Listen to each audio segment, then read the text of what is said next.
Voici la présentation du cours sur le calcul différentiel.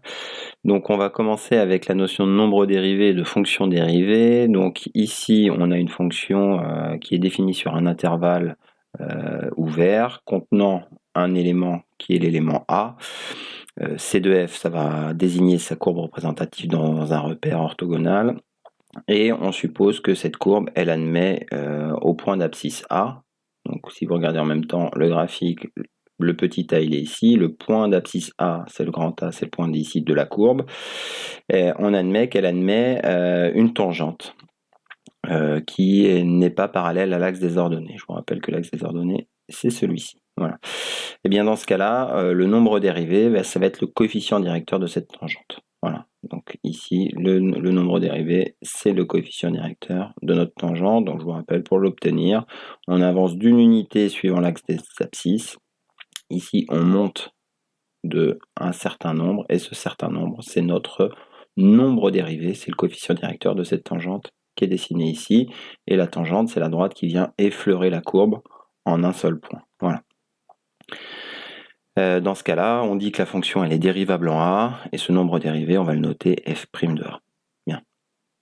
Alors, la définition aussi de la fonction dérivée, eh bien, si une fonction est dérivable en tout point d'un intervalle, eh bien, la fonction qui à x associe le nombre dérivé, chaque nombre dérivé, c'est ce qu'on appelle la fonction dérivée. Voilà. Donc on va voir dans la partie suivante comment est-ce qu'on les détermine. Juste une partie sur les notations.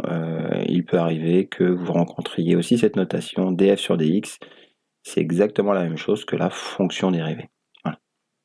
Donc ça, c'est une notation qu'on rencontre plus en physique, par exemple. Alors, le tableau des fonctions usuelles, les dérivées des fonctions usuelles, donc ça va être à savoir parfaitement, hein, parce que c'est ce que l'on va pas arrêter d'appliquer. Donc, si notre fonction elle est constante, sa dérivée c'est 0.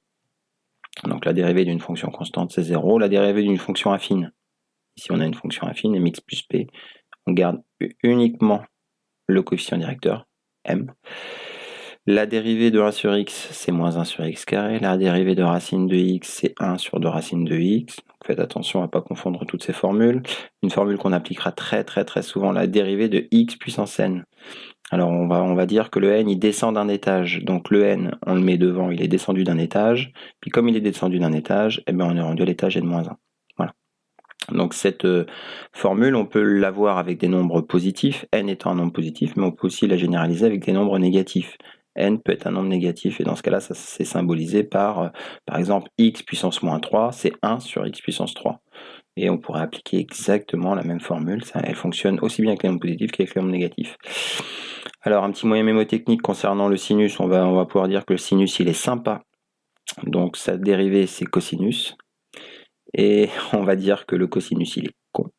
Donc, eh bien, sa dérivée, c'est moins sinus. Il y a un moins qui apparaît ici. Voilà. Et il apparaît pour dériver le cosinus. Et on termine avec la dérivée de la fonction logarithme népérien. Et là, c'est 1 sur x. Voilà. C'est comme ça qu'on l'a construit, hein, la fonction logarithme népérien. On l'a vu dans le tout premier chapitre sur les fonctions de référence. C'était une fonction de dérivée 1 sur x. Voilà. Et la fonction exponentielle de x, sa dérivée, c'est elle-même. Donc là, ça va être assez facile à utiliser. La fonction exponentielle de x, elle a comme dérivée elle-même. Bien. Alors, grâce à ces dérivées usuelles, et pour dériver les fonctions, il va nous falloir aussi les règles sur les différentes opérations qui nous permettent de composer les fonctions. Voilà. Alors ici, on va détailler chaque partie. La dérivée d'une somme, c'est la somme des dérivées.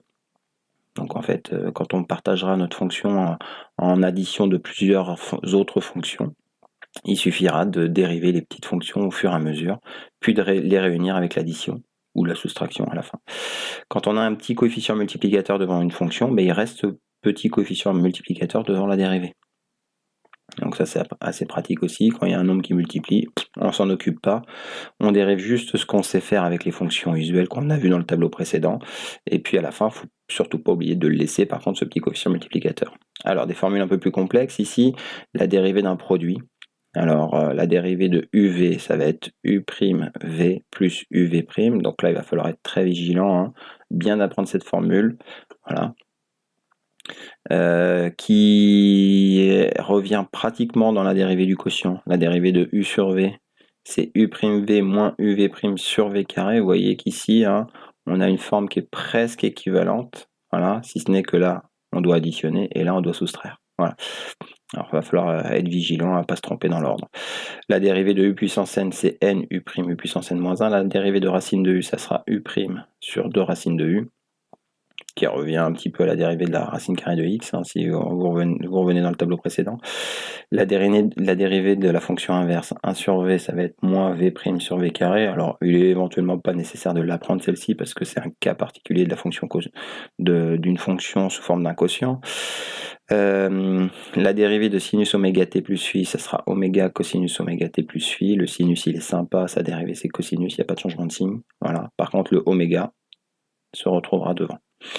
Et le cosinus oméga t plus phi, ben lui il est con, donc il y a un signe moins qui apparaît, et donc ça fera moins oméga sinus oméga t plus phi. Voilà. Deux autres cas qu'il faudra retenir aussi, la dérivée de ln de u sera u' sur u, et la dérivée d'exponentielle de u, ça sera u' exponentielle de u. Voilà. Donc il nous reste un dernier cas sur les fonctions composées.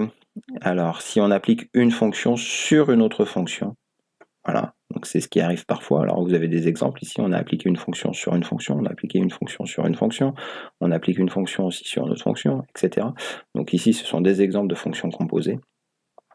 Eh bien ça nous fait la fonction qui est appliquée en premier, on la dérive, on la met en multiplication devant, on dérive la fonction qui est appliquée en deuxième et on la réapplique sur la même fonction qu'au départ. Voilà. Bon, cette formule qui est un peu complexe, eh bien, vu que c'est le cas général des 4 dernières lignes de notre tableau là, et même de la ligne sur la racine carrée aussi, eh bien, on travaillera plus exactement sur ces 4 dernières, et sur cette ligne de la racine carrée, on rencontrera normalement pas d'autres exemples que cela. Voilà.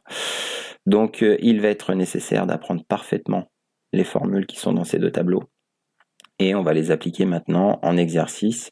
Donc vous me retrouvez dans de prochaines vidéos pour commenter les exercices et voir comment est-ce qu'on applique ces formules.